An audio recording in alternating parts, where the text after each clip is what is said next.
Good evening. Welcome to the September 14th, 2021 combined work session and regular in-person and virtual meeting. The first item on the work session agenda is the Pledge of Allegiance by the 2021-2022 Student School Board Representatives, Randi Lane and Mahjabin Topader. I pledge allegiance to the flag of the United States of America and to the republic for which it stands, one nation, under God, indivisible, with liberty and justice for all. Thank you for that. The second item on the work session agenda is the introduction of the student board representatives for the Upper Darby High School by the Assistant Principal, Mr. B.J. Hensel. Good evening. My name is B.J. Hensel, and I'm the Assistant Principal for the class of 2022. I want to thank the members of the board, President Brown, the administration, and Dr. McGarry for giving me the opportunity to introduce the student representatives to the school board for the class of 2022. Last spring, multiple candidates submitted a letter explaining why they would like to hold this position. I removed the identifying aspects of the letters and posted them on Schoology so that the class of 2022 could choose the individuals that they wanted to represent them. I had the pleasure of meeting with the representatives recently to discuss the post, and I'm excited to introduce such mature and committed students to the board. First, I would like to introduce Mahjabin Topader. Mahjabin is an Upper Darby Royal from the beginning. Attending kindergarten at the K Center, she attended Senkow Elementary School and Beverly Hills Middle School.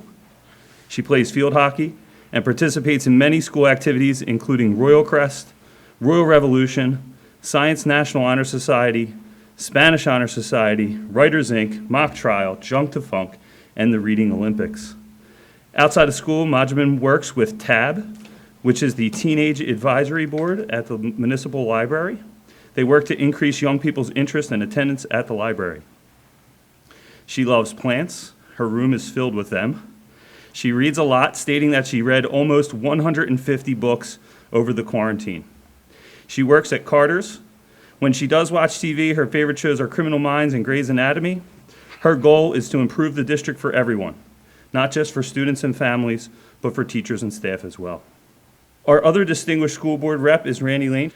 Randi grew up in Upper Darby School District, beginning first grade at Garriford Elementary. She later moved to Hillcrest Elementary for the 4th grade. She subsequently attended Drexel Hill Middle School and moved up to UDHS. A brief list of Randi's school activities includes serving as the vice president for the class of 2022, playing soccer, Royal Crest, NEHS, Rho Kappa, Black Students Union, choir and encores, musicals, and possibly the play. She currently works at the Tea House and in her personal time loves music, dance, poems, sometimes taking a break, writing books, and binge-watching shows, and playing with her 3 dogs, 2 cats, and fish. She lives in Drexel Hill with her younger brother, older sister, mom, and dad. She wants to make the school district the best that it can be and get more students involved in the whole district and community.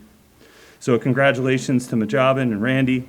Thank you for representing the class of 2022 in the position of student representative to the Upper Darby School Board.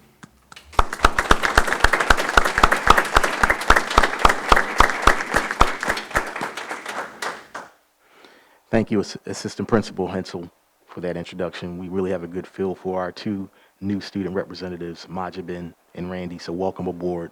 You have big shoes to fill, but we expect a lot from you. No pressure. Before we call tonight's meeting to order, Dr. McGarry, would you please outline the public participation procedures, please? This evening, we have both in-person members in the audience and virtual members of the audience. This evening, we will take comments and questions from in-person individuals first. That will go all the way down to the general public comment questions, where comments had to be received by 7:30, and those attending in person had to sign in prior to 7:30. Comments on specific board reports, obviously we'll open it up to the board and to the general public before the board takes action here in person. And then we will also check to see if there are any comments coming in from the public, and the public can send their comments in virtually to one of 2 ways. They can phone it in at 610-789-7200, extension 2000, or they can send an email to boardmeetingcomments@upperdarbysd.org. In either one of those situations, it's important that the members provide their name, address, and the specific report they would like to comment on this evening. Again, for these kind of meetings, these general legislative meetings, they're comment only. Our other meetings are, committee meetings are where we take question and answers. Board President Brown, I'd be happy to update the public on that as well. Please, thank you, sir. Do that at your discretion. The regular meeting of the Upper Darby School District Board of School Directors will please come to order. There was a closed session this evening from 5:30 p.m. until 7:22 p.m. for matters to be discussed within the limitations for closed deliberations as prescribed by the Pennsylvania Act 93 of 1998. For this evening's meetings, there were personnel and litigation matters. Roll call, Board Secretary, Mr. Rogers, please. Dr. Haig, Present. Mr. Desnoyers, Present. Mr. Warsavage, Present. Mr. Neal, Present. Ms. Williams, Present. Mr. Fields, Present. Ms. Mitchell, Present. Ms. Curry, Present. Mr. Brown. Present. Thank you, sir. In order to allow this meeting to continue virtually and as permitted by Policy 003, I move to suspend a portion of the following policy. From Policy 006, I move to suspend language in the section titled Public Participation to remove the words "present at a board meeting" and thereby allow members of the public to participate through the other means we have provided. Do I have a second? Second. Thank you. Also, all those in favor? Aye. Aye. All those opposed, please say "I oppose" and state your name for the record.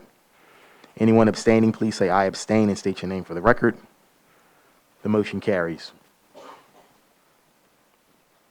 Pursuant to the Sunshine Act, as amended by Act 65 of 2021, the district posted this evening's agenda to board docs in at least 24 hours prior to the commencement of this meeting.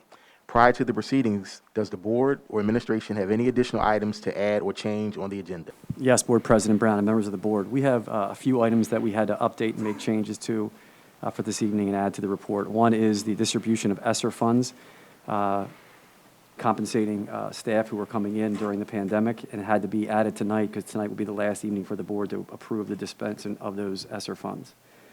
Another agenda item is an update to a student information where a student, in the report it says $6,000 a day and it's $6,000 a year.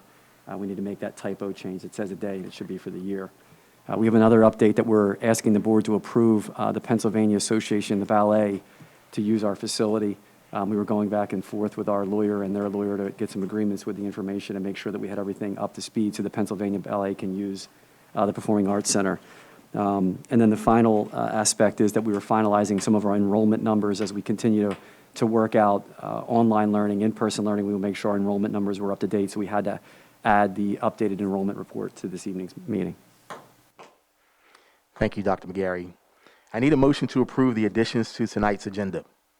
So moved. Second. Thank you. All those in favor of proceeding with the new modified agenda, please say aye. Aye. The agenda is modified. The motion carries. The agenda is modified and we will proceed with the meeting. The administration is reminded to update the agenda in board docs no later than tomorrow.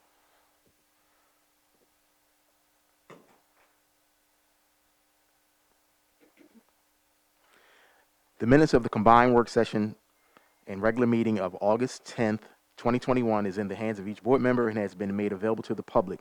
I move for its adoption. Second. Thank you. Are there any comments from the board? Hearing none, are there any comments from the public? Hearing none, all those in favor, please signify by saying aye.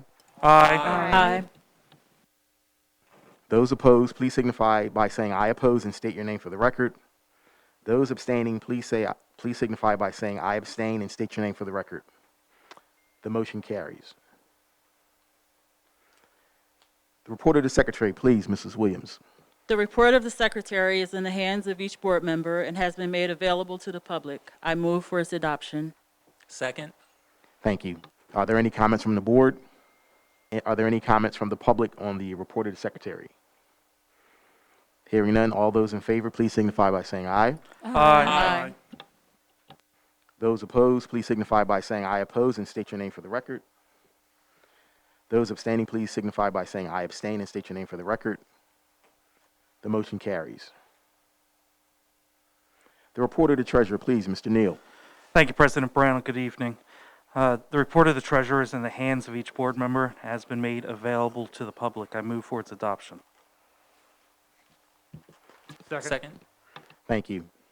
Are there any comments from the board? Hearing none, are there any comments from the public? Okay, all those in favor, please signify by saying aye. Aye. Those opposed, please signify by saying I oppose and state your name for the record.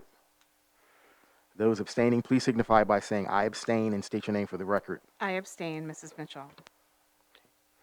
Thank you. The motion carries. That brings us to the report of the superintendent. Dr. McGarry, please. Board President Brown, thank you. I hear this crackling in the background. It reminds me of a kid when my dad was getting ready to put a record on and was getting ready to play. So I'm having some flashbacks to my youth. Good evening, Board President Brown, members of the board, administration, teachers, staff, students, parents, members of the community of the Upper Darby School District. Please join me again in welcoming our new student board representatives, Randi Lane and Mahjabin Topader. Thank you so much.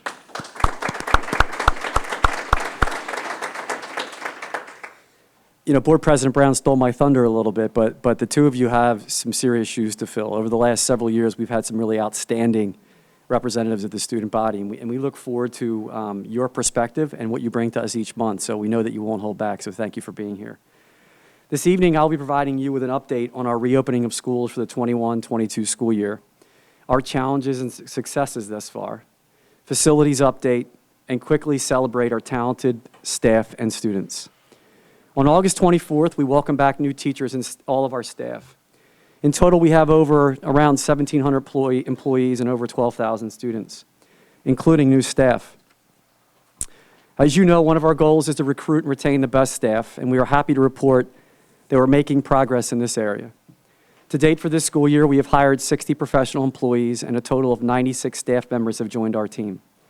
It is without question a collective effort to run such a large organization. And I feel blessed to work with an outstanding group of people committed to the Upper Darby School District. I want to thank our transportation staff, our drivers, our trainees, our bus aides, our maintenance and facility staff, our technology staff, our safety and security, central registration, our support staff, including secretaries, teaching assistants, and our PCAs, our hourly employees, including noontime assistants, our administration, our board of school directors, and of course, our teachers, nurses, counselors, social workers, psychologists, and all others who work with our students day in and day out. We have a great team of people working here in this district. Following Board President Brown's encouraging and reaffirming remarks during our virtual opening day kickoff, where he reminded our staff, we got this, I focused my words on finding unity and listening to one another and hearing our individual life stories. We should be taking the time to reestablish relationships with one another by trying to put ourselves in someone else's shoes. We recognize that the last several months have been physically and certainly emotionally draining, and we need to make our mental health and social emotional well-being a priority. Included in my opening day remarks were stories graciously shared with me by members of our community, who are parents, stories from our transportation department, facilities department, teachers, and administrators. And I wanted to share with you just a snippet of one such interview I was privileged to do with Dave Olson. For those of you who might not know Dave, he has been the head of maintenance at Upper Darby High School since 2014. He has been working in this district for over 30 years. And Dave is just one of the many dedicated professionals we are blessed to have in our district. Listen as he shares part of his story with us about having a positive work ethic. My name's Dave Olson. I have been in the district, in this building, like 30 years. What have you been doing in this building over those last 30 years? Please I provide that. started out in food service around 1990. Started as a truck driver and moved into more of the management field of ordering, receiving, reshipping to all the schools in the district. And then I drove a school bus from 2008 until like 2013 for 5 years, and just in the afternoon to help out down there.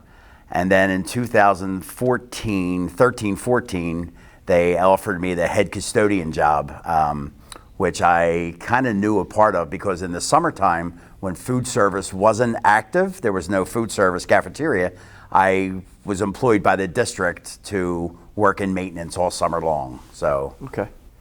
So Dave, I really want to go through kind of who you are, starting from you as a kid to how you got to where you are right now. So just humor us with a little bit about who you are and how you got to Upper Darby.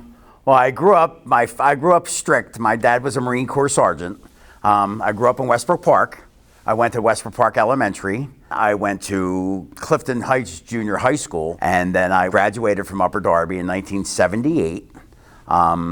I applied myself in school. I was, in AP courses, and I did well in school. I liked school, and I like school now. I mean, I enjoy what I do. I like being around the children, and as far as working, I just like to keep the building moving. I mean, I get emails from teachers all day long.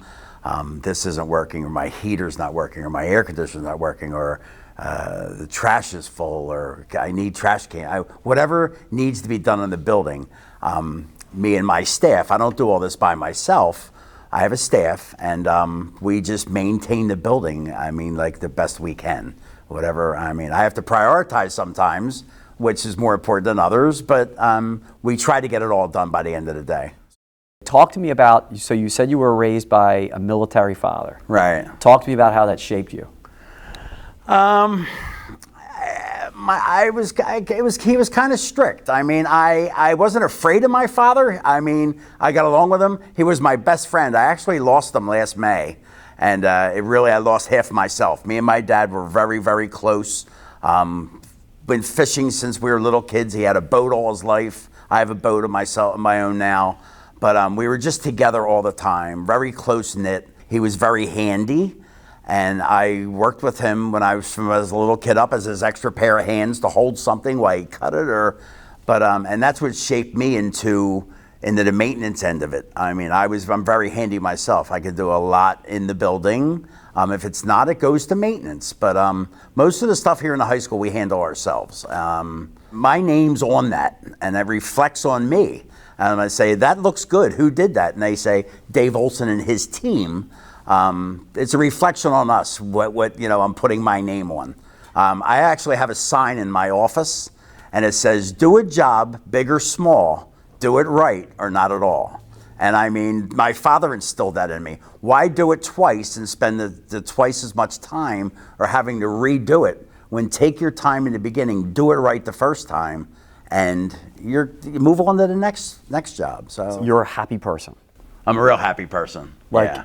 It's unbelievable. Yeah. Like every time I'm around you or with anybody, I'm upbeat. It's not because I'm a boss, because anybody Right. that you've interacted with, regardless Right. of who they are, they have nothing but positive to say about you. Yeah. How do you keep the positive attitude? I've always had a positive attitude. I just keep ticking. I don't know. How do you deal with people that don't have a positive attitude? That's their choice. You take it personally? I don't take it personally. I get up every morning. I'm up at 4 o'clock. I'm in here by 10 to 6. And I'm here some nights till football games till 11 o'clock and back the next morning. And it's what I signed up for. And it's a big building. It's a big job. And you have to accept your responsibilities and do your best at your responsibilities. You got to strive to make that work. So You take the time to get to know people. Yes. How important do you think it is to know who somebody is and somebody else's story in building that relationship? I think everybody should be on the same level. Everybody's a person. Nobody's below anybody else or anybody. I work with the teachers. I was just in a classroom a little while ago, and the teacher said my room's hot, and I went up, and the air conditioner was off, so it might have been off from the winter time. They might have been too hot. I turned it off, or somebody turned it off. But I said, why didn't you email me 2 days ago? She said, well, I don't want to bother you. I said, well, that's my job. Email me, and I could have been here 2 days ago and made you comfortable then. And she said, well, I know you have a lot to do. I said, that's what I'm here for. I'm here to take care of you, but I take care of her. I would take care of a special ed student who needed help in the bathroom. Whatever they needed to do here, I'm going to do for them. And everybody's on the same level. Just let's make it work. Let's make the whole thing work. And at the end of the day, everybody says, wow, look, we had a great day here today. And look, everything's positive. I mean, you get positive out of that, I think. Dave Olson is a superstar. And after playing this, with our faculty for opening day, and you can see all of these videos on our YouTube channel. And anybody here in the audience or anybody else in the community who wants to participate to share your story, I think it's important that we continue to build those relationships, especially coming out of the pandemic. But Dave's not here, but if you can give a round of applause, Dave Olson is a heartbeat of the school.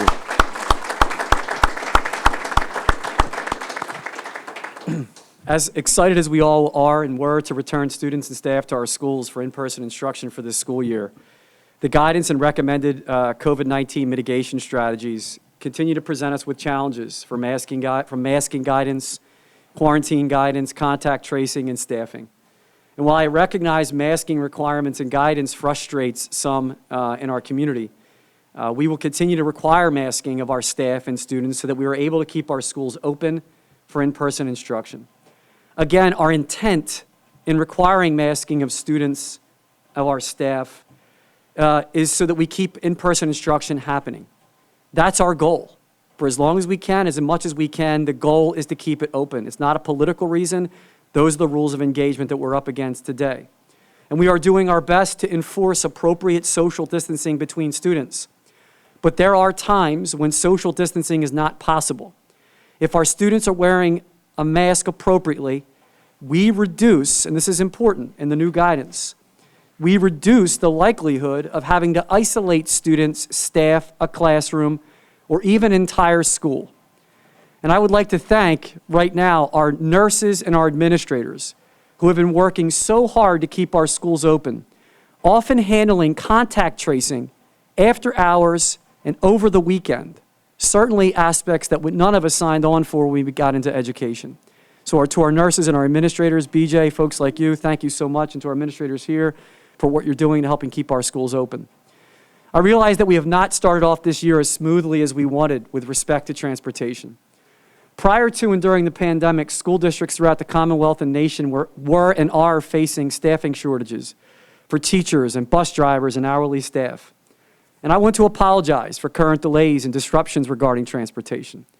Although we have communicated changes to transportation to families prior to the pandemic and school year, we realize that we should have done a better job reestablishing our lines of communication, and we should have over-communicated our enforcement of the district's long-standing transportation policy. It's important that we reestablish that.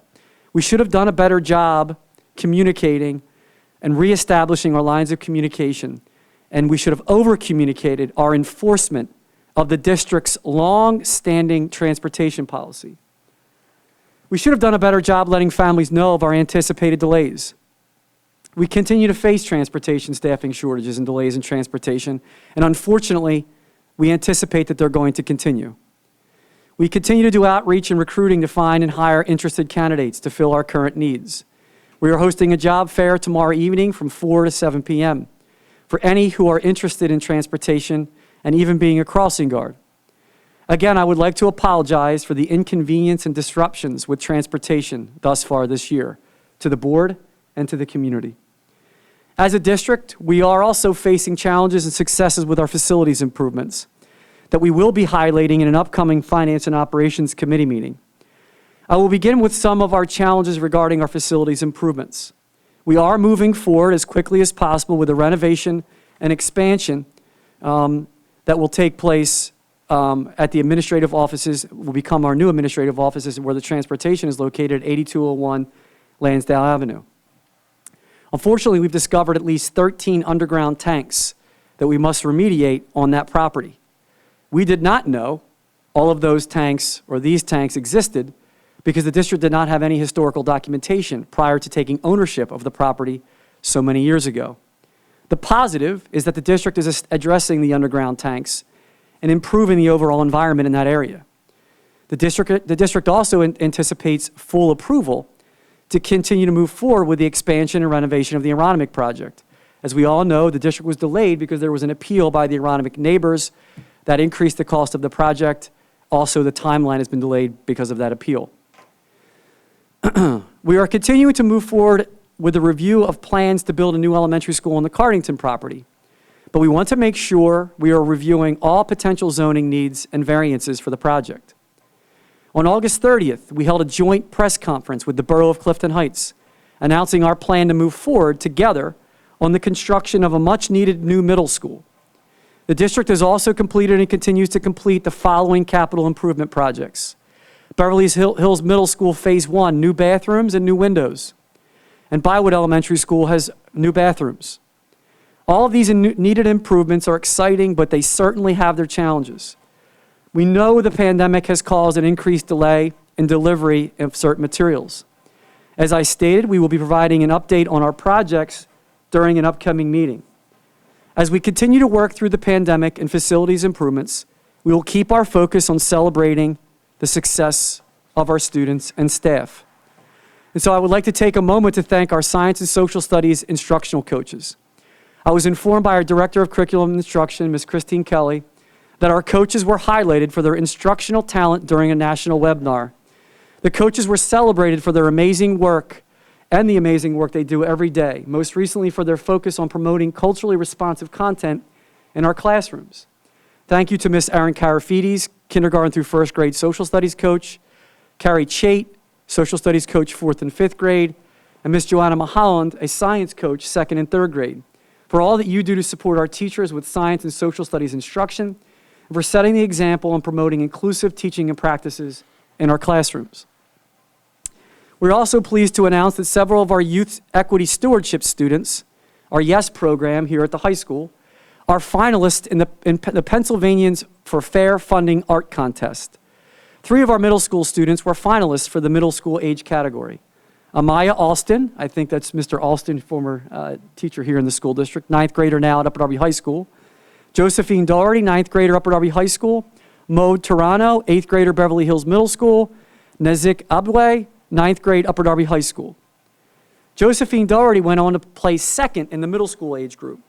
And we are so proud that our youth equity stewardship students use their artivism instead of activism to send a message that they are our other YES students and just how passionate they are about inclusive practices and funding of public education. We also had several Drexel Hill Middle School students who placed in the Philadelphia Young Playwrights Festival for the 2021 school year, with one exception. These students are 9th grade students at Upper Darby High School now. In the playwriting category, the following students placed: Nasreen Himdi, 2nd place for his project, One Step Closer. Brianna Lavin, 2nd place for her project, Two Spoons. Chelsea Mungo, 3rd place for her project, Coronavirus Apocalypse. And Audrey Scooten, 3rd place for her project, Breaking Arrows. In the monologue category, the following students placed: Sydney Myers, 2nd place for her project, I Still Love. Nisreen Himdi, 3rd place for his project, The Way Out. And Lauren Kennedy, 3rd place for her project, Moving Up. In closing, I want to continue to ask for your support and patience as we build toward opportunity, unity, excellence here in this district. Board President Brown and members of the school board, this concludes my report for this evening. Thank you. Thank you, Dr. McGarry, for that comprehensive report. We will now have an update on the August 24, 2021 Education and Pupil Services Committee meeting. Mrs. Mitchell, please. Thank you. The Education and Pupil Services Committee met on August 24th at 6 p.m. We had one agenda item. It was a review of the 2020-2021 district summer programming. It was informational. The district administration provided a review of the summer school programming that was held in various district schools.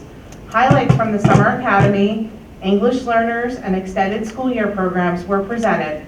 The summer's programming was paid for by the Elementary and Secondary School Relief Fund, or ESSER. There were no comments from the public that night, and if you would like to review the agenda items, they are listed in board docs. Thank you, President Brown. Thank you, Mrs. Mitchell.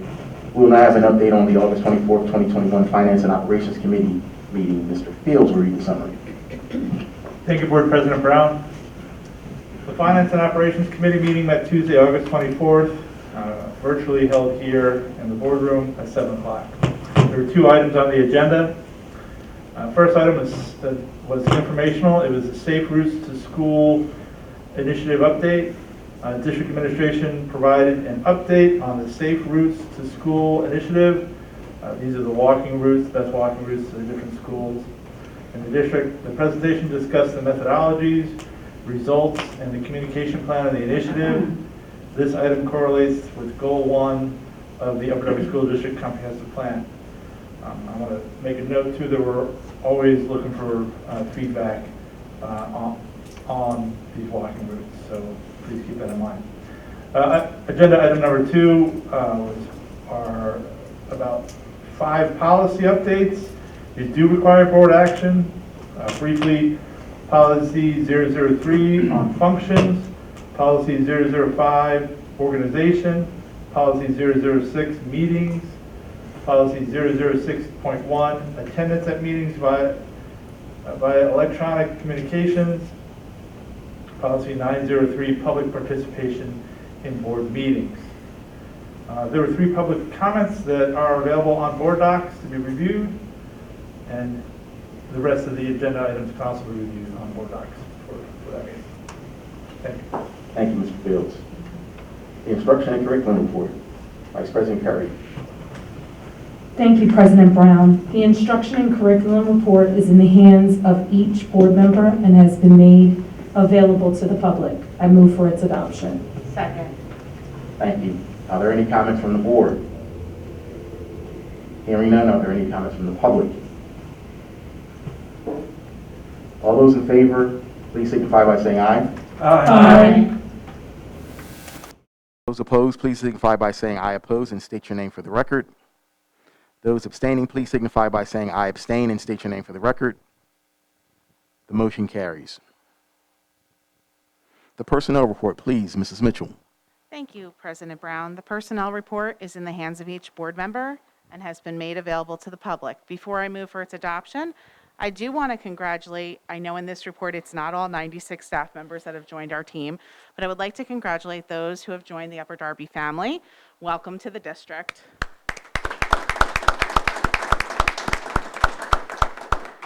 For those teachers who have now made tenure, you're also listed in this report tonight, and I'd like to congratulate you on that. Now I move for the report to be adopted as stated. Second. Thank you. Are there any comments from the board? Okay, hearing none, are there any comments from the public? Dr. McGarry, I think you want to make a statement. Yes, not so much about the report, but under personnel, I figured, former superintendent of schools, Luda Fligger, was involved in a horrible, horrible car accident about a week ago off of Township Line Road.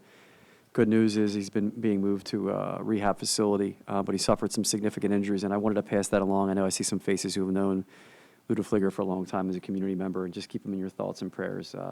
Great person for this community, and he's in a tough spot. Thank you, Dr. McGarry. All those in favor, please signify by saying aye. Aye. Those opposed, please signify by saying I oppose and state your name for the record. Those abstaining, please signify by saying I abstain and state your name for the record. The motion carries.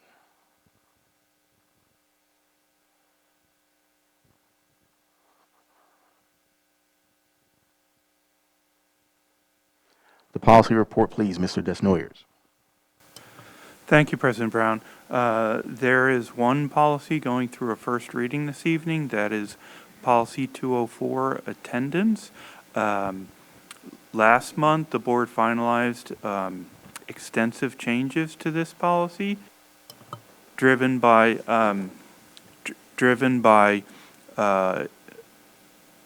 changes to state law. And the change being considered for a first reading this evening is simply cleanup that was missed, some outdated language is being removed, and these new changes must go through a second reading at a future board meeting before they will be implemented. Does anyone have a comment on the Policy 204 undergoing a first reading? Are there any comments from the board? Hearing none, are there any comments from the public? Are you supposed to make a motion for it to be adopted, Mr. Dis? Oh, no, no? Okay. Oh, I'm sorry, okay. Oh. Yes, sorry. Okay, so there are, just a moment, please.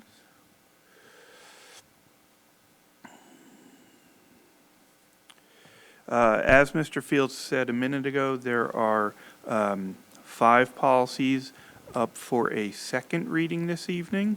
Those 5 policies are Policy 003, Functions, Policy 005, Organization, Policy 006, Meetings, Policy 006.1, Attendance at Meetings via Electronic Communications, and Policy 903, Public Participation in Board Meetings.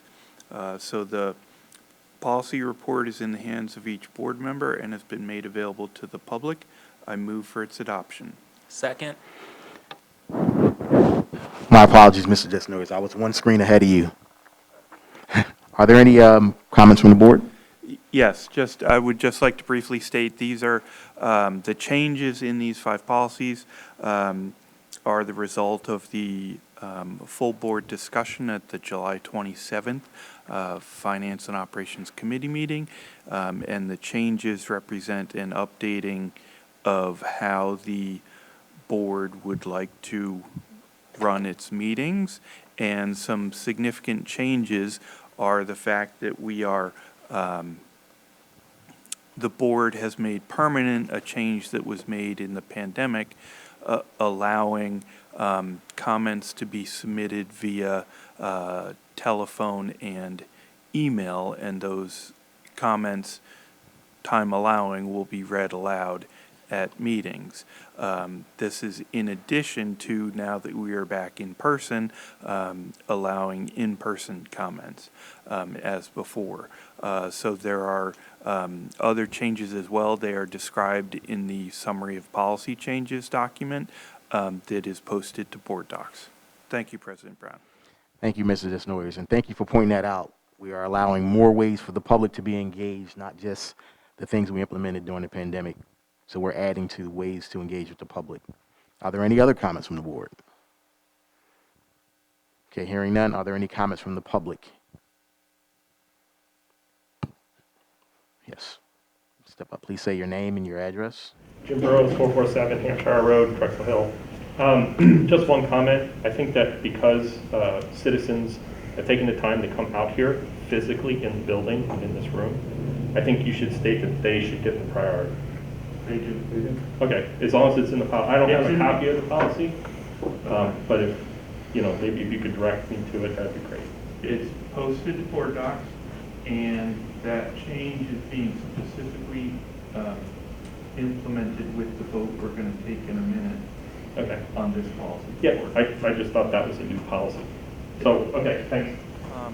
That was of significant discussion, because we felt that if you're going to spend the time here in the meeting, that you should have priority to speak. And since we already have the phone calls and emails written, it would be easier to put that into the record than a person who hasn't spoken yet. And so we wanted to make sure that we heard the public who came out to participate in the meeting to actually engage in the meeting first.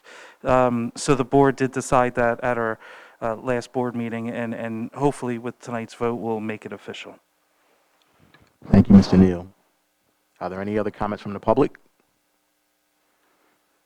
Okay, hearing none. All those in favor, please signify by saying aye. Aye. Aye.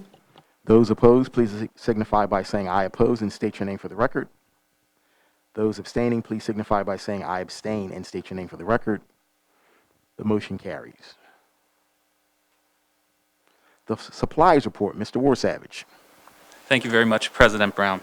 The supplies report is in the hands of each board member and has been made available to the public. Before I move forward with its adoption, I just want to share a quick interesting note. Board member Desnoyers had sent me an email the other day, and if you look down at the bottom of that report, he goes on to say, at the bottom of the report, page 1, supplies report, there's an entry for distance learning data plan renewal.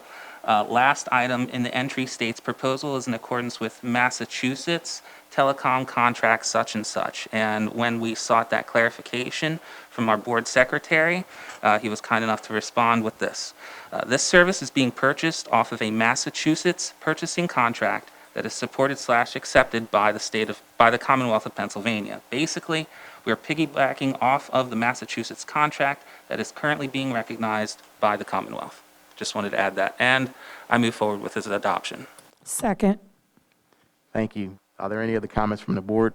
Well, I'll start. Thank you, Mr. Wood-Savage, for walking us through that and explaining that to the public and all of us. Are there any other comments from the board?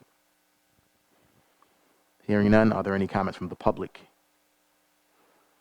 Okay, all those in favor, please signify by saying aye. Aye. Those opposed, please signify by saying I oppose and state your name for the record. Those abstaining, please signify by saying I abstain and state your name for the record. The motion carries. The transportation report, please, Mrs. Williams. The transportation report is in the hands of each board member and has been made available to the public, and I move for its adoption. Second. Thank you. Are there any comments from the board? Okay, and I'll just state thank you, Dr. McGarry, for your comments about transportation earlier. That's truly appreciated, and the attempts of the entire district under your leadership doesn't go unnoticed. Thank you. Are there any other comments from the board? I appreciate your comments as well. Thank you. Are there any other comments from the board? Okay, hearing none, are there any comments from the public? Okay, all those in favor, please signify by saying aye. Aye. Those opposed, please signify by saying I oppose and state your name for the record. Those abstaining, please signify by saying I abstain and state your name for the record. The motion carries. The use of facilities, and the donation report, please, Mr. Fields. Thank you, Board President Brown. The facilities report, the use of facilities report, and the donation report are in the hands of each board member and have been made available to the public. I move for their adoption. Second. Thank you. Are there any comments from the board? Board President, there's Yes, one comment from me. Mr. Fields. Special thanks on the donation report. Special thanks to Action Karate on Vermont Road. It's right there next to the Hannigans and stuff like that, and Station Tap. Made a donation to Garrett Elementary for school supplies and backpacks. I just think it's great when a local business does, especially a business that probably really took it on the chin during the pandemic. And so that is really, really appreciated. So thank you very much. Are there any comments from the board? Any comments from the public? All those in favor? Aye. Those opposed, please say I oppose and state your name for the record. Those abstaining, please say I abstain and state your name for the record. The motion carries.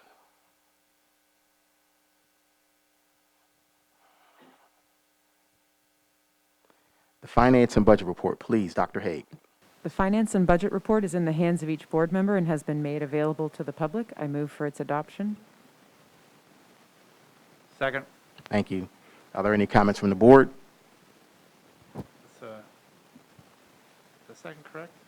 Yeah. Okay, it's been properly seconded. Are there any comments from the board? I was just going to comment that I'm really excited to see that we're going to have a performance of the Nutcracker for our students, which, you know, hosting these performances is not, it requires a fair amount of effort and coordination by the district, and so it's great. I'm really excited to see that we've got a performance for our students in the contract, and I thank Dr. McGarry for working on that. Craig Rogers and Tim Bruno and I spent a lot of time, and Kyle Berman. I appreciate Kyle Berman's help in that as well, but Craig Rogers and Tim Bruno, who does a lot of work in the Performing Arts Center, he's continuing to carry that torch forward, as well as with the Pennsylvania Ballet, and we look forward to our fall play and spring musicals as well. But I appreciate that. Thank you. Thank you for those comments. Doctor, any other comments from the board? Hearing none, are there any comments from the public? Okay, all those in favor, please signify by saying aye. Aye. Aye. Those opposed, please signify by saying I oppose and state your name for the record. Those abstaining, please signify by saying I abstain and state your name for the record. The motion carries.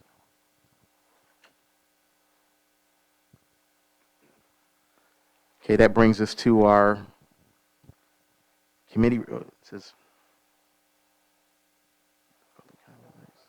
collateral reports, it's mislabeled, okay. Our collateral assignments, we'll start with the Delaware County Community College. Vice President Curry. Thank you, Board President Brown.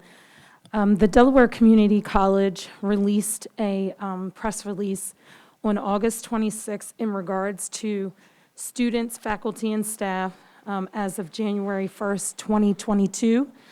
As of January 1st, 2022, the college will require proof of vaccination for all students, faculty, staff, and visitors to the college's campuses.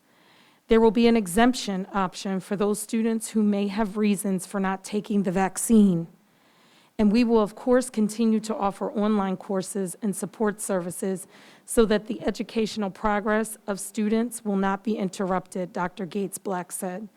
More information will be released after the start of the semester, and we will work collaboratively and collectively with senior leadership, faculty leadership, and the faculty delegate to develop a plan for moving forward with implementing this requirement. Together, we will overcome the challenges facing us, and we will come out of this pandemic stronger than we were before. And that was from the president of the Delaware County Community College. I also wanted to report that they are having, I'm sorry, bear with me, Westchester University, in partnership with the Delaware Community College, is having an event tomorrow night that will be live streamed called Moonshot for Equity Initiative. And this is by the Southeastern Pennsylvania Regional Collaborative. It's tomorrow night, September 15th, 2021, from 4 to 5, and it will be live streamed from Penwood High School, 100 Green Avenue, Lansdowne, PA. And you can find it on their website. Thank you, President Brown. Thank you, Vice President Curry, for that report. Next is the Delaware County Intermediate Unit, Mrs. Mitchell. Thank you, President Brown. The Delaware County Intermediate Unit School Board meets on the first Wednesday of every month for their regular business meeting and the second Wednesday of every month for their committee meeting. For this September's meeting, we approved to support professional development opportunities for district and IU staff. We approved opportunities to support education and community partners and families. And we approved to enhance student learning and work experience and support future educators. That's all I have to report for tonight. Thank you, Mrs. Mitchell. Legislative Council Report, Mr. Neal. Thank you, President Brown. Being in the summer, Harrisburg is a little sleepy right now. Not that the rest of the year they get a lot of work done, but we should be looking forward to a few bills this year. One is charter reform for payments. It does not have a number yet. It was introduced by Representative Kurt Sony of the House Education Committee. I just want to remind the board and the public that our own Representative Mike Zabel serves on the House Representative Education Committee, and also Senator Carney serves as the on the Senate Education Committee. Okay, so I look forward to working with both of them in getting this passed. It was endorsed by the Pennsylvania School Board Association, so I look forward to supporting them as well. Thank you. That concludes my report. Thank you, Mr. Neal. I know it's earlier in the school year, but the Mendenhall Tyson Scholarship Committee. I'm sure you have it all figured out, right, Dr. Hay? Nothing to report at this time, President Brown. Okay, thanks. Home and school, Mr. Warsavage. I know it's early, but you've been to every school already, right? Absolutely, yes, sir. Thank you, President Brown. Just want to remind everyone, since it has been at least, how long has it been since we all, as a district family, physically been here together? It's been like a year and a half, something like that. I just want to point out that it really does feel good to visit. And I know this has nothing to do with what I'm about to talk about, but I just want to say, while it's still fresh on my mind and my heart, regardless of whatever is discussed, it really just feels good to capture a little bit of that that magic that happens when people are physically in the building, because it helps to really digest a lot of this information. And for some people who haven't participated in a while, yeah, it is It is a lot to take in. These meetings do have a lot of information, but a great place to get all that broken down for you, not just on a macro scale, but on a scale that fits your actual school district community, is to be a part of the home and school. And so when I talk about these in these board reports, so everyone is aware, when we talk about the home and school meetings that I participate in, that's more along the lines of an over-the-top level, because as a school district family, we also understand that it's very important for each individual home and school association to be empowered to deliver the best possible experience it is, whatever that looks like for that particular community. And I'm really encouraged about the conversations that we are about to have, thanks to the what do we want to call it? The school board Dan McGarry tour to 21-22, where he's going to be able to basically bring all of these stakeholders together again on a home and school level. We're talking presidents and organizers, letting them know what some of the initiatives are that we want to use to bring together the entire community, not just have certain things happening in certain areas. That's something that we want to make sure is brought up in that world tour, I guess, is what I want to call it. And for anyone who isn't currently a member of their home and school, please get involved, even if it's just to go to the first meeting just to see what it's like. It's really, really super important, because I can tell you right now, when we also are talking about that quest for equity, you hear that word a lot, equity, equity, equity. We want to be able to make sure that all of our district families, again, benefit from the same experiences, and it's not fair to have certain amenities afforded to certain areas of home and schools that are doing really well, and then others who just need a little bit of a pick-me-up or a boost. So I'm really looking forward to seeing how that plays out, and our Home and School Association is totally behind having this conversation, so I just want to put that out there. Thank you, President Brown. Thank you. Technology is next. Dr. McGarry, so I always ask for a report. I always put you on the spot and talk about laptop distribution, hotspots, and stuff like that. So I know it's early, and I know we had to distribute some so that kids can get started. So can you just talk about that a little bit? Thank you.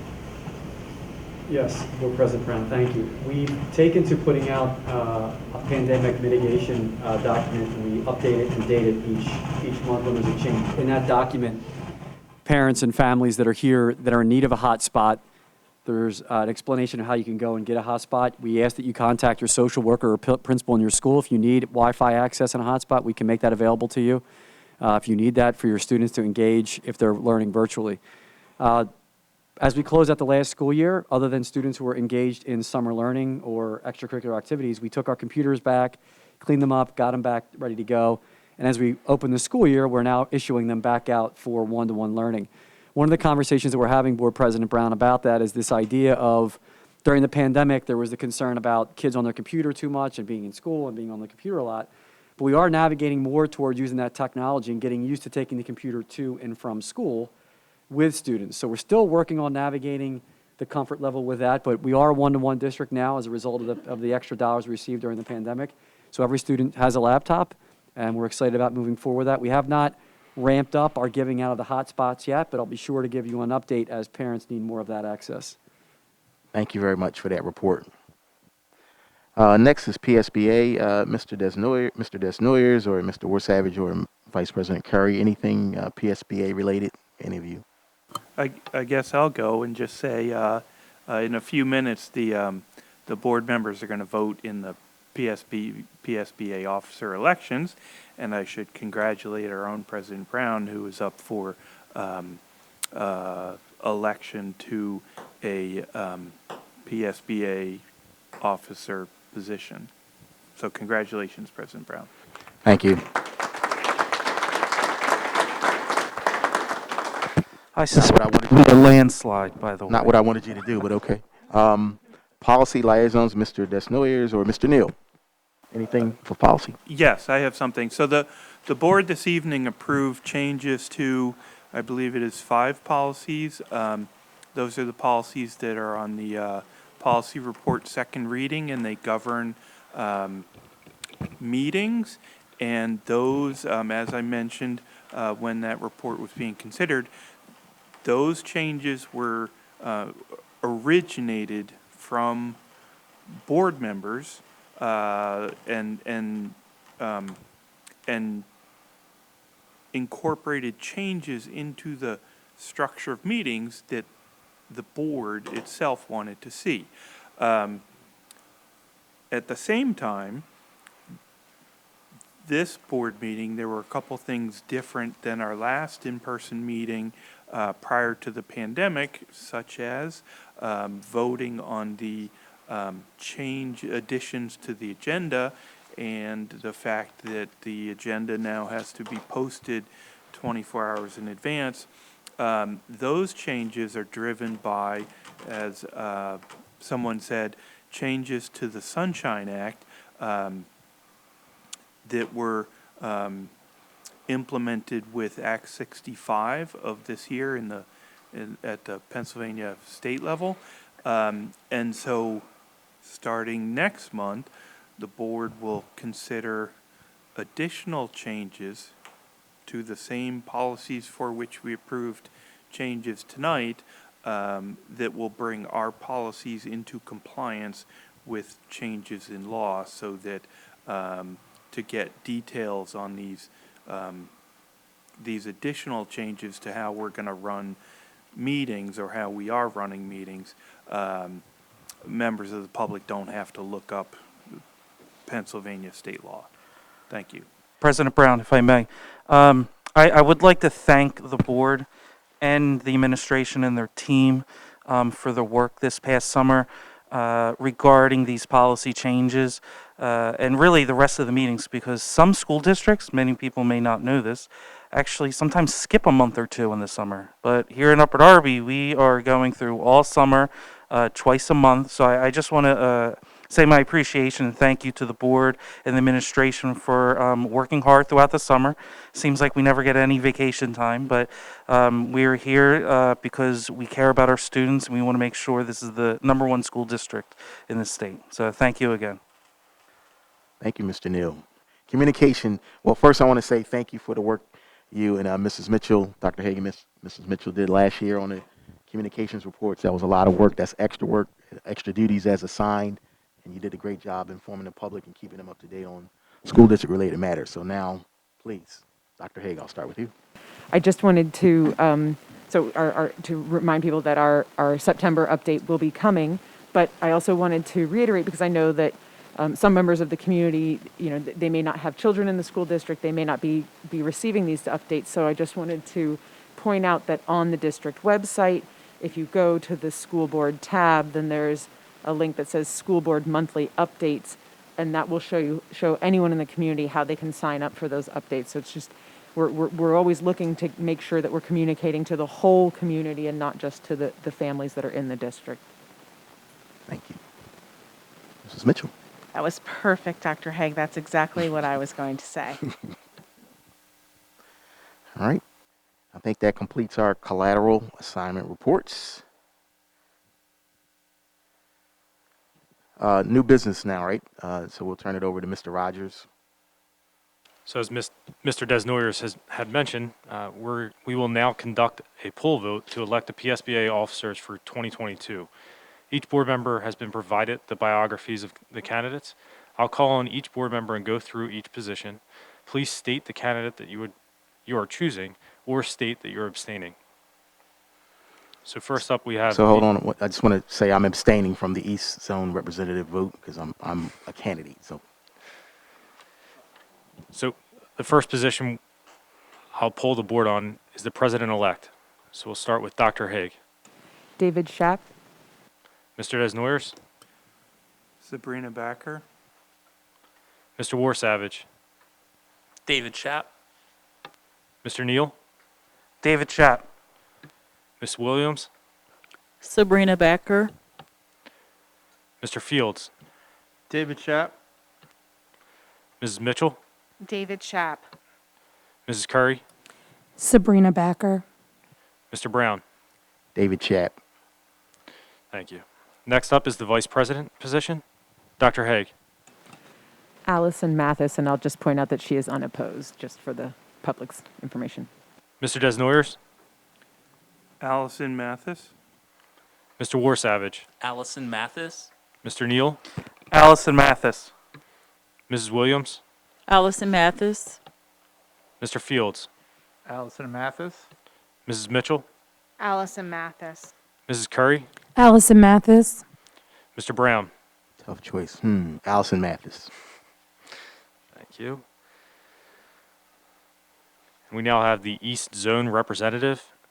There is one candidate, Mr. Edward Brown. I'll start with Dr. Haig. Our very own Mr. Brown. Mr. Desnoyers. Our very own President Edward Brown. Mr. Warsavage. Mr. President, Mr. Edward Brown. Mr. Neal. Since there are no Eagle fans listed as candidates, I'll go with Edward Brown. See me after the meeting, Mr. Neal. Mrs. Williams. Edward Brown. Mr. Fields. Man, I can't top David Neal. Edward Brown. Mrs. Mitchell. Edward Brown. Mrs. Curry. Edward Brown. Mr. Brown. Am I allowed to vote? Okay. Edward Brown. All right. Next up, we have the PSBA Insurance Trust trustees. You're allowed to vote for up to 3 of the candidates. So, Dr. Haig. I will support the 3 candidates on the docket: Richard Freiricks, William Lakoff, Nathan Maines. Mr. Desnoyers. I will also support the 3 candidates on the ballot: Richard Freiricks, William Lakoff, and Nathan Maines. Mr. Warsavage. I support Richard Freirich, William Lakoff, and Nathan Maines. Mr. Neal. Freiricks, Lakoff, and Maines. Mrs. Williams. Freiricks, Lakoff, and Maines. Mr. Fields. Can I just say ditto? No? Okay. Frericks, Lakoff, and Maines. Mrs. Mitchell. Frericks, Lakoff, and Maines. Mrs. Curry. Frericks, Lakoff, and Maines. Mr. Brown. Frerick, Lakoff, and Maines as well. And the final position tonight would be School Board Secretary's Forum Steering Committee. Again, you can vote for up to 3 of the 4 candidates. Dr. Haig. Jennifer Davidson, Deanna Lankanes, and Beth Ann Ziegler. Mr. Desnoyers. Deanna Langstonese, Beth Ann Ziegler, and Jamie Lynn Zimmerowski. Mr. Warsavage. Dina Lankanese, Bethan Ziegler, Jamie Lynn Zimmerowski. Mr. Neal. Lankanese, Ziegler, and Zimmerowski. Mrs. Williams. Lankanese, Ziegler, and Zimmerowski. Mr. Fields. Davidson, Lankanese, Ziegler. Mrs. Mitchell. Davidson, Lankanese, and Ziegler. Mrs. Curry. Davidson, Lankanese, and Zimmerowski. Mr. Brown. Davidson, Lacanese, and Ziegler. That concludes the voting. Thank you very much, Mr. Rogers, for conducting that. We are now at the time for the public hearing. We will call on Upper Darby residents who sign in to address the board in the order in which they signed in, followed by email and phone comments.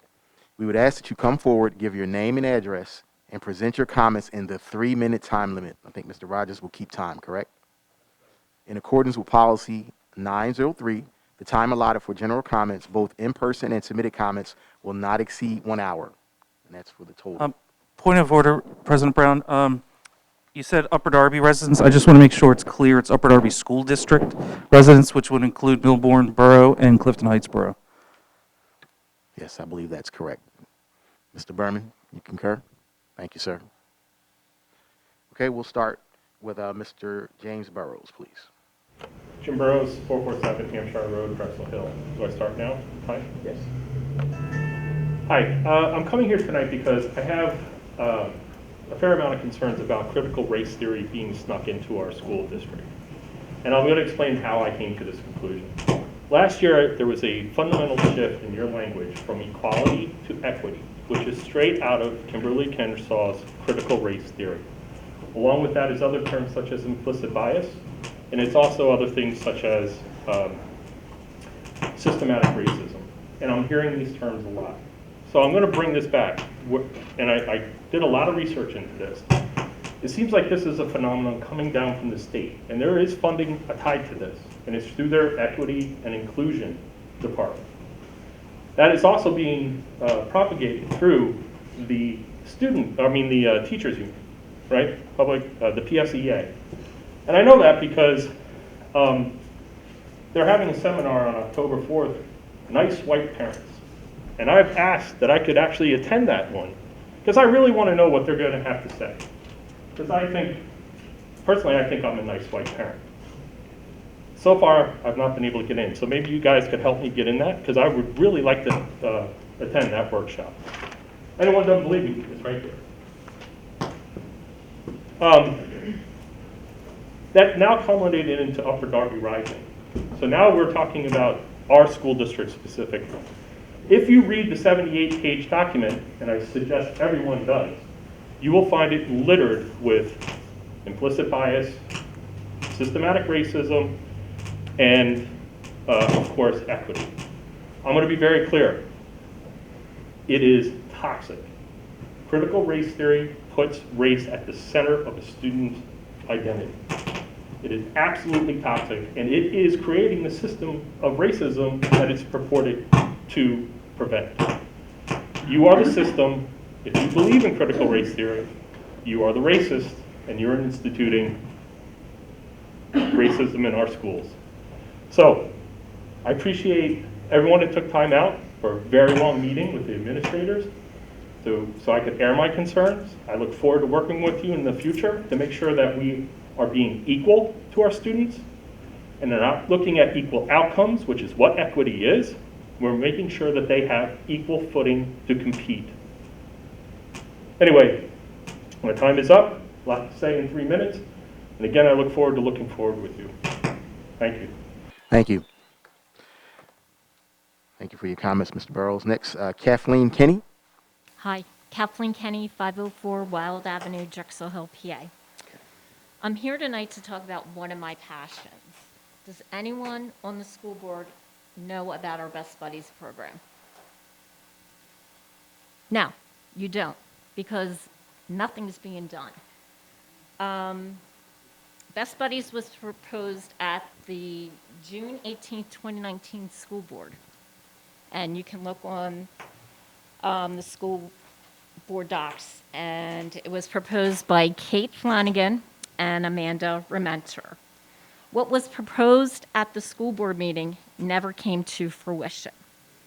There was a PowerPoint presentation, and it said once a month, the entire club would meet outside of school hours for different events. September, a get to know you new buddy social. That never happened. October football game. That did happen. November, help with Thanksgiving drive. Never happened. December holiday get together. Never happened. Weekly meetings of the leadership will plan the second half of the year in 2019-2020. Never happened. No Best Buddies were paired. It was nothing. Now, Best Buddies is not a club. It's a program. It's an international program. And I had a Zoom meeting on December 22nd with Miss Simone, Mr. Marshallek, and Miss Flanagan about the Best Buddies program and how it's nothing. I mean, it's a disgrace. It's Best Buddies program.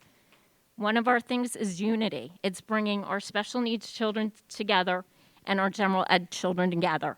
There should have been a school assembly, not a club. This is not a club. It should be a school assembly with the Pennsylvania director of Best Buddies. Haverford School District has a wonderful Best Buddies program. Lower Merion, we want to be the #1 school district in PA. Let's talk about unity and incorporating a great Best Buddies program like all the other great school districts in the area. So when I talked to Miss Simone and Mr. Marshallek and Miss Flanagan, Miss Simone said, well, I'll talk, to the staff and see if, we can get other staff members on board. I don't think that ever took place. I really don't think that meeting took place because nothing has happened. And today came out that you can sign up for the Best Buddies Club. No, you don't sign up for a Best Buddies Club. There's vetting involved. You have to talk to the kids that are volunteering, make sure that they're in it. This is a friendship. It's a getting together. Mrs. Mitchell. 3 minutes is up. Well, unfortunately, it's a disgrace. That's all I can say. Somebody on this board needs to take this program into their hand and get the right people on it. Thank you for your comments. Elona Shaboni, or Shabani. Elona Shabani, 290 Childs Avenue, Drexel Hill, PA. I'm here in talking about masking. I filed the right to know end of August 2021. I specifically inquired about masks. I requested to see data that proves masks do not cause psychological or health issues. The answer was no records exist within the district. It's been 18 months, and this is quite concerning to see that the district is following these mandates without any data to show to its community. You're basically following the mandates, which by the way are not laws, blindly. This to me as a parent shows that you do not care about our children. If you did care, you would be questioning these unlawful mandates and do some research. There are many studies that have been done all over the world that prove masking the kids does cause health and psychological issues. Where is the transparency that you keep talking about? We, the parents, are very worried about our children and the long-term side effects of masks. Why isn't the district showing the parents the science and data that you are following to mandate masks on the kids? Every time we question you about masking, the answer is, we are following the orders, there's nothing else we can do. If you are required to follow these mandates, please make sure you are making an informed decision and you see both sides of the picture. Don't just make the kids wear masks because you were told to do so. Our kids should not be put in the middle of whatever agenda the board has in mind. They deserve to have a great education without masks on their faces. The focus should be giving our kids a great education that will make them succeed in life and not be left behind like you did already by closing the schools down for over a year. Why isn't the district offering mask exemptions or waivers to the parents like many other school districts are doing? Why aren't mask exemptions honored? Again, to me, seems it is not about the kids' health. It's about you following the orders no matter what the consequences are.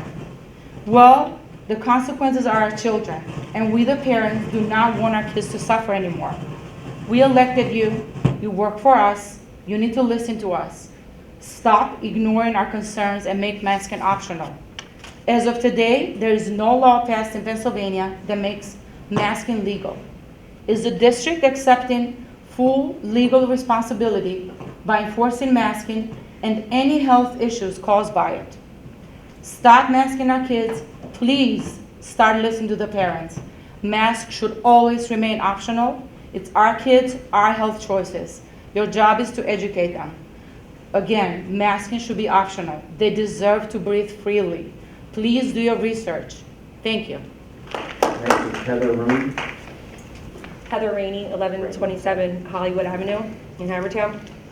I couldn't help but notice your little picture over here. It says, teachers are guardians of spaces that allow students to breathe and curious and explore the world while they are without, oh, he didn't put his mask on. He was talking, so I thought it was okay. Without suffocation. I guess that's pre-COVID. Anyway, never in my wildest dreams would I imagine being up here talking about my children's right, God-given right to breathe fresh air. If people like you and the teachers unions and the teachers weren't so serious about complying with kickbacks or being good little bears or weren't scared to lose your jobs, I highly doubt any of you would be going along with this absolute ridiculousness. Actually, I'm sure of it. Every person I talk to in real life knows something isn't right, yet they comply and they expect me to as well. People are scared and confused, but you would have to be a complete moron to realize that this is not about COVID-19 anymore.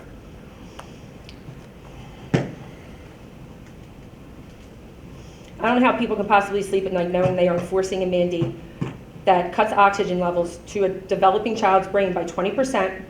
And if I were forced to oh my God, I'm sorry. If I was forced to do this mandate, I would have resigned by now. This mandate is never going to end because of elected officials like yourself who continue to uphold disgusting mandates. And it's a direct threat to all of our rights, liberties, and pursuit of happiness. And not many people are happy. The U.S. Department of Education bullies the State Board of Education, and the State Department then bullies the schools. Now the schools are bullying the children. This is what the health and safety plan is all about, and I find it ironic because you don't encourage the kids to bully each other, not leading by example. I'm going to do a quick example of the real people who are pushing their children to be masked, and these are the people who don't want it to end. Child is 66,000 times more likely to be sold to human traffickers than to die of COVID-19. In addition, the masks assist them in being transported undetected and unidentified to anyone. It took under 3 minutes to throw a shirt over her tank, put tape over her mouth, turn her mask to the white side, tuck her hat or her hair into a hat, put shorts on over her pink pants. You wouldn't even recognize your own child after 3 minutes, and you'd be searching for your face of your missing child in a sea of masks. I've come to the conclusion that what the public schools are doing by design is indoctrinating our children to fall in line with their liberal communist agenda while keeping them dumb enough by cutting oxygen off to their brain. They can't make decisions for themselves, and they can't question the unconstitutional mandates you are placing on them. We're not in a state of emergency anymore. This is a violation of our constitutional rights, and we will continue to fight. Thank you for your time. Chuck, I don't want to butcher your last name. Can you, Chuck Wynn, 437 Lombardi. After reading the Up Darby Rising document that Dr. Dan McGarry emailed me, I didn't receive that email. On page 6, I'm going to read this. These two things can both be true at the same time. Mr. Wayne, you need to state your address. You stated your name. I just need your address as well. 437 Lombardi. Thank you. Student in every school of every race, ancestry, native land, gender, and orientation deserve to see adult role model, teacher, and more, who share trait with them. Such adults are reassurance, an inspiration, a support, and a refuge for students who feel different or deemed in any way. And then you skip down here, you said, Upper Darby must exponentially increase its recruitment of education of color. As an immigrant, I never thought that I would need to find a teacher with the same skin color as my children. So it will make my children comfortable. I never thought my children had to feel that way. Teacher is teacher.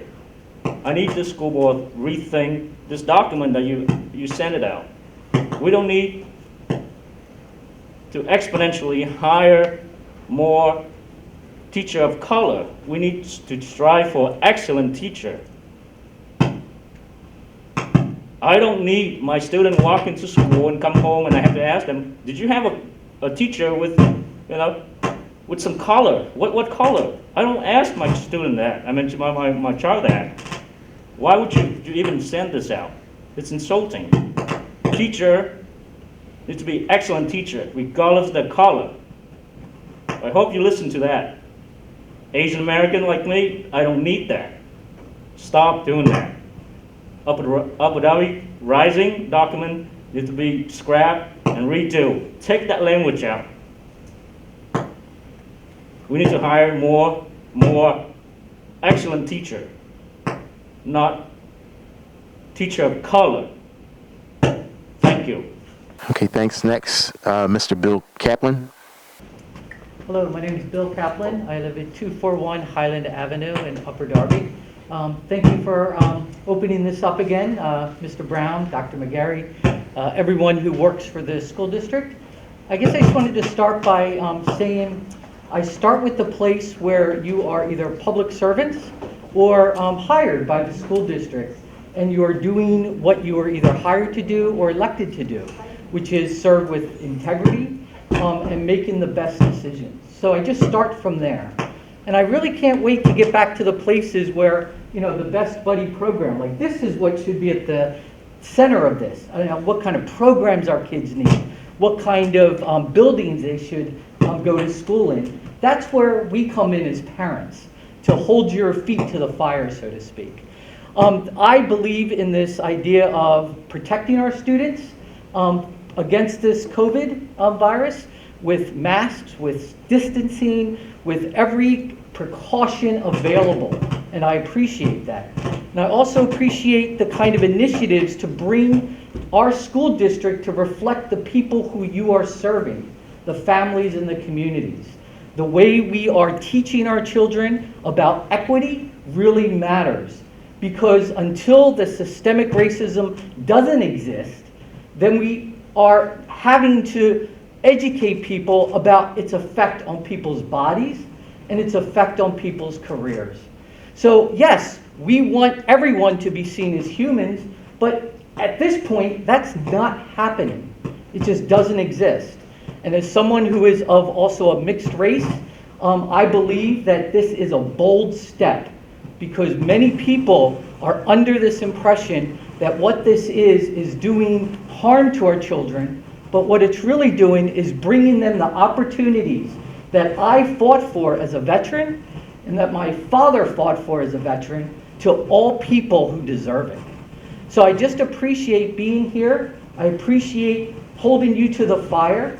I appreciate parents who bring in programs like the Best Buddy. I've never heard about it. I want that.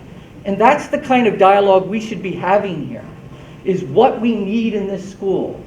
And we believe in my family that fairness and opportunities are what brought my parents to this country and my wife's parents to this country. And we will fight for it, and we will appreciate all the things that you're doing well, and we will hold you to the fire when you're not doing it well. And so I, again, appreciate what Damien said also about this is the first time we're all together, because I need to see faces and eyes and be with people who are from my community. So again, I've been lacking. I haven't been to many board meetings this last year. I've been part of the Upper Darby Rising, but because of time, I had to drop out. But it's only because of commitments. It's not because of a lack of need or interest. So again, I appreciate being able to say these things. This is democracy, and we need all these voices to be heard, but we need to start from the place that you are in a place of integrity. You are standing in a place of public servants, as well as me as a parent loving my children. Thank you. Thanks. Next on our list is Michael Benty. How you guys doing? Mike Benty, 255 North Linden Avenue. Follow the guidance, follow the guidance. That's what we've been hearing that since this pandemic began. The CDC, the World Health Organization, and also the Surgeon General at one point in time said that mask was not effective against the COVID-19 virus. I say that to say that the guidance out there, we have to be objective, right? And we can't get tied and bogged down to political preferences, not when it comes to our kids. I understand everybody have a job to do, and you know, the culture of get down and lay down is rampant. I get it. But when it comes to our kid, we really got to step outside the box. And sometimes we have to question things. A lot of the things that's coming down the pipeline just don't make sense. So us as school board, as administrators, as parents, You know, we got to be the one to say, hey, this don't sound right. Maybe, you know, and a lot of this stuff that's coming down is recommendations. All right? We don't have to go 100% with what they're saying. All right? And like I said, I get it. It's kind of hard to be that stand-up person and stand on your own. But we got to do this. There's no turning back. You know, we thought this pandemic was going to end, what, a couple months ago? You know, they said, oh, yeah, everybody's good. We don't need the mask. Everybody's good. Just go get the COVID shot. And everybody's good, and we're going to go about our way. But look at us now. Come on, guys. At some point, we got to say enough is enough. Thank you. Okay. So, Rhonda, I'll leave it to you to conduct the next part of it, the next comments, the emailed and the phone comments. Can I turn it over to you, please? Our first comment that was received by email is from Al Baldi, located at 5044 Moorvine Avenue in Drexel Hill. This comment was received on the 10th at 3:20 and is a general comment. Comment begins, Mr. McGarry, you are the superintendent of schools for the Upper Darby School District. You need to take full responsibility for all activity and inactivity of the school district. You are paid a high salary by the Upper Darby School District residents, and you need to perform with high quality performance. It seems that there has been virtually no activity at the site all summer long. It's becoming an eyesore and a waste of school tax dollars by the inactive equipment just sitting there. The situation devalues the neighborhood. It's a disgrace. Please answer all the following questions at the school board meeting September the 14th, 2021. Number one, when was the construction contract signed for the Aeronautics school project? What is the full original amount of this construction contract? DEP has not approved the project, so how can a contract be signed for construction? Number two, what was the date of mobilization for this construction? Number three, what construction work has been performed to date? Number four, why was there no or very little construction work performed all summer long? Number five, what is the cost per day to the Upper Darby School District taxpayer for all the inactivity and dormant equipment at the site during the last 4 months? Number six, what is the projected additional cost to the Upper Darby School District taxpayer beyond the original contracted amount? Rhonda, hold on one second. Sure, yes. Can't hear. Thank you. Please continue. Continuing with the comment. This email is being forwarded to you several days before the meeting, so you will have plenty of time to respond and provide thorough answers to all 6 points above. Thank you. End of comment. I understand that Dr. McGarry responded by email and addressed each of the 6 questions. Our next comment is from Sahida Mayfield, located at 249 La Cara Drive, Lansdowne, PA. The comment was received on the 14th at 4:03 p.m. via email, and this is a general comment. The comment begins, I reviewed the Comprehensive Equity Initiative and Comprehensive Equity Plan Proposal 2018 through 2023.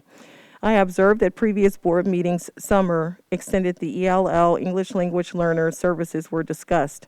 Although these are essential services and programs, I am also concerned about services offered to general and special educated students throughout the school year. Equity and culture are very important in our school district due to the diversity of our student population. My concern is that all students be supported and feel comfortable in their learning experience/environment. I wanted to know if the school district has any plans to implement or celebrate National Hispanic Month, which starts September 15th through October 15th.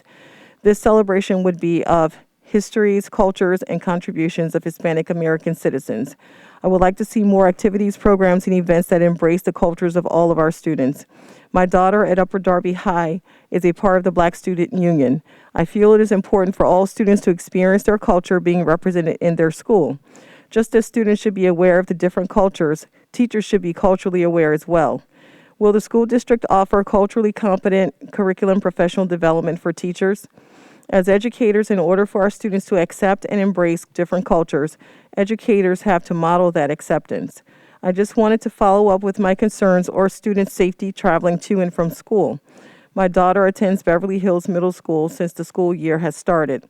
There has been fighting amongst students several times during the school week. As a community, we have to work together to make sure all students are safe. End of comment. Excuse me. Our next comment is from Joe Bonner, located at 5016 Marvine Avenue in Drexel Hill. The comment was received on the 14th at 4:09 p.m. via email, and this is a general comment. The comment begins, today at 3 o'clock there was a traffic nightmare due to the addition of some temporary cones placed at various locations to restrict parking.